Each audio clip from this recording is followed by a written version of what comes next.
बिस्मिल्लाहिर्रहमानिर्रहीम। हज़रत अनस रिवायत करते हैं एक मुकद्दस हदीस को। कहते हैं कि एक दिन एक आदमी हुजूर सल्लल्लाहु अलैहि वसल्लम के खिदमत में आया और अर्ज किया, या रसूलुल्लाह सल्लल्लाहु अलैहि वसल्लम, क़यामत कब आएगी? तो हुजूर पुरनूर सल्लल्लाहु अलैहि वसल्लम ने कह दिया, वापस फरमा दिया कि आपने क़यामत के लिए क्या तैयारी की है? तो उस सहाबी ने अर्ज किया कि मैंने अल्लाह और अल्लाह के रसूल से मोहब्बत की है, यही तैयारी है मेरे पास। तो हुजूर सल्लल्लाहु अलैहि वसल्लम ने फरमा दिया कि सही है, जिसका मोहब्बत आपके पास है उसी के साथ आप क़यामत में रहोगे। तो हजरत अनस रज़ी अल्लाह ताला अन्हु लिखते हैं कि मैं इतना खुश हुआ ये हदीस सुनकर कि जिंदगी में पहली बार मुझे इतनी खुशी मिली है जितनी मुझे उस वक्त मिली है जिस वक्त हुजूर सल्लल्लाहु अलैहि वसल्लम ने ये हदीस फरमाई है कि आप उसके साथ रहोगे जिसका आपको मोहब्बत है क़यामत के दिन।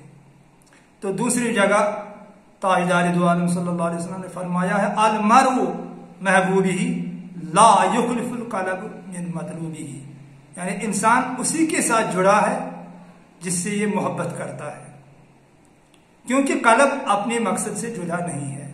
आप मकसद बना लीजिए अपना, अगर आपने बना लिया है मकसद अल्लाह रब्बुल इज़्ज़त और उसके रसूल सल्लल्लाहु अलैहि वसल्लम की मोहब्बत का, तो आप उसके साथ जुड़े हो।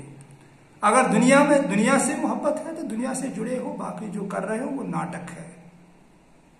ऐ दोस्त, नाटक छोड़ दे, दिल जोड़ अल्लाह रब्बुल इज़्ज़त से दिल। उसने फरमा दिया है, वह इला अरबिका फरगब, दिल लगाओ मेरी तरफ, यह दिखावा छोड़ दे। जिसने दिल लगाया है अल्लाह रब्बुल इज़्ज़त की तरफ, उसकी दुनिया फिनिश, उसकी दुनिया नहीं रहती। देखिए अपने औलियाओं को, अपने अंबियाओं को, अपने अल्लाह के वलियों को, मोमिनों को, कहां थी उनके पास दुनिया? ये जेब जीनत, ये ठाट बाट, ये लसना बसना, ये ऊंचे ऊंचे मकान, ये गाड़ियां, ये खाना पीना, दो चार किस्म का 20,000 रुपए की कमर ओढ़ कर सो जाना, ये क्या है? अल्लाह रब्बुल इज़्ज़त ने 5 मुकद्दस हदीस फरमाई है। हदीस कुदसी है। पहला ही हदीस है, ऐ पैगंबर सल्लल्लाहु अलैहि वसल्लम, मैंने अपने रजा को मुखालिफ नफ्स में रख दिया है, लोग इसे मुवाफिक नफ्स में ढूंढ रहे हैं, भला कैसे पाएंगे? कहां है मुखालिफ नफ्स? किसके पास है मुखालिफ नफ्स? हमारे दरवेशों के अलावा कोई है जिसके पास मुखालिफ नफ्स है? फिर उनके खिलाफ क्यों हो जाते हैं? 24 घंटे तो वही रहते हैं अल्लाह के याद में। आजकल तो अब कम ही है, मगर जो भी है ना, 10 दिन के बाद खाते हैं, साल में एक बार भी नहीं नहाते।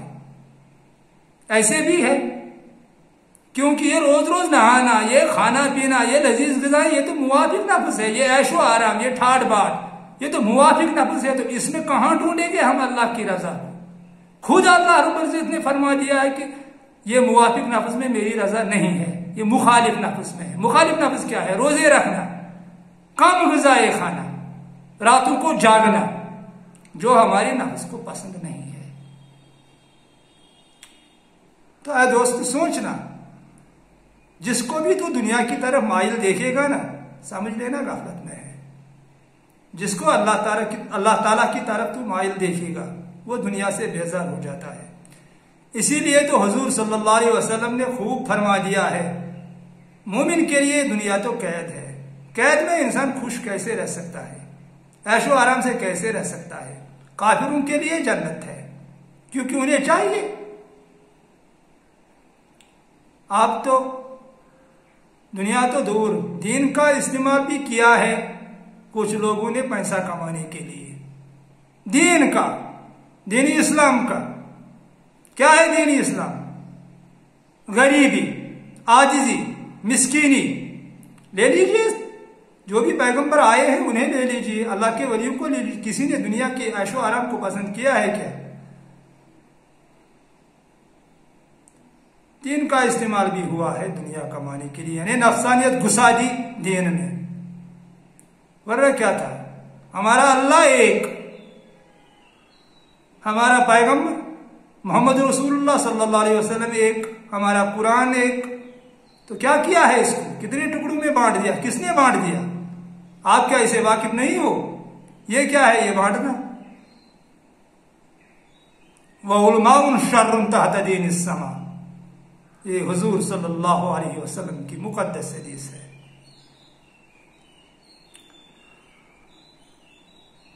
दोस्त, अपने अंदर आ जा, अपने रब को अपने अंदर ढूंढ। वो वनहन अकरब इलैहि मिन हब्लिल वरीद है, वो तेरे अंदर रह रहा है, उससे बाहर ढूंढने की कोशिश मत कर, नहीं मिलेगा बाहर। मैं खुलकर बात नहीं कह सकता यहाँ पर, वरना कह देता, क्योंकि मैं नहीं चाहता कि इस चैनल की वजह से कोई भी ऐसा वीडियो निकले इस चैनल से जिससे नाराजगी हो जाए, जिसमें अल्लाह न करे अमन को नुकसान पहुंचे, इंसानियत को नुकसान पहुंचे। मैं वो नहीं चाहता हूँ, वरना मैं खुलकर कह देता कि आजकल के लोगों ने दीन के साथ क्या किया है, कहाँ इन्होंने दुनिया के लिए दीन का इस्तेमाल किया है। अगर दीनदार से मिलना चाहते हो, आ जाने मेरे पास। एक आदमी है हमारे गांव में, अल्लाह रब्बुल इज्जत की कसम, कभी मिला लूंगा, उसे पढ़ लेना उसकी मस्जिद में एक बार नमाज। जब वहां नमाज पढ़ोगे तब समझोगे मस्जिद किसको कहते हैं। ये जो मस्जिदें बनाई है हमने बाहर आंगन में और मस्जिद में रहने से कोई फर्क नहीं पड़ता है। तुम्हें पता है जब हुजूर सल्लल्लाहु अलैहि वसल्लम मस्जिद नबविया जिसे आज कहते हैं वहां नमाज पढ़ते थे, किस तरह की मस्जिद थी, कुछ सोचा है उसके बारे में आपने? कभी आ जाना, मिला लूंगा उस आदमी से भी। आपको नाज है मुझे उस पर, उसने नाम बताने से इनकार कर दिया है, मगर मुझे नाज है उस पर। 40 सालों से एक ही जगह पर रुका हुआ है, अंधेरे में बैठा है, अल्लाह की याद में लगा रहता है 24 घंटे। वो अगर खुद को दीनदार कहे तो सही है।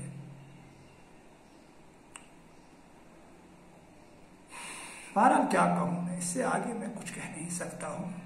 बस इतना ही कह सकता हूं कि टुकड़ों में हमें बांट दिया है इन लोगों ने। किसने बांट दिया, मैं किसी एक का नाम नहीं ले लूंगा। नफ्स के कारण, ये नफसानियत है सारी, ये दीन नहीं है।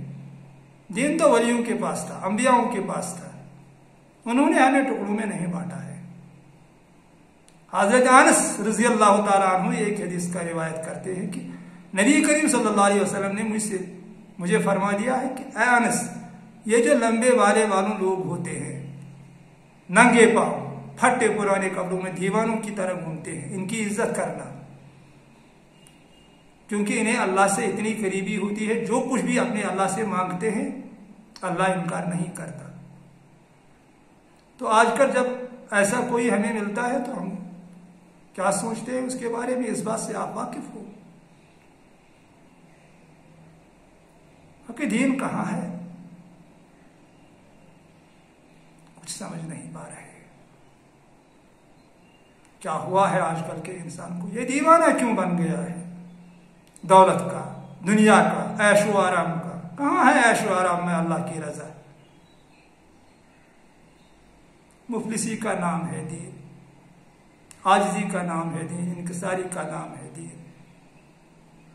अपना सब कुछ अपने अल्लाह को खुश करने के लिए मिटा देने का नाम है दीन।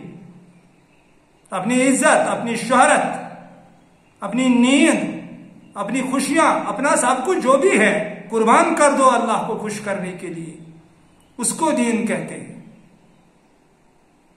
बहरहाल आप लगे रहते हो, नमाज भी पढ़ो, झूठ भी बोलो, नमाज भी पढ़ो, रिश्वत भी ले लो। ये तो एक तरीका है बाहर, इन्हें क्या मालूम कि सच्चाई क्या है। फी अमान अल्लाह।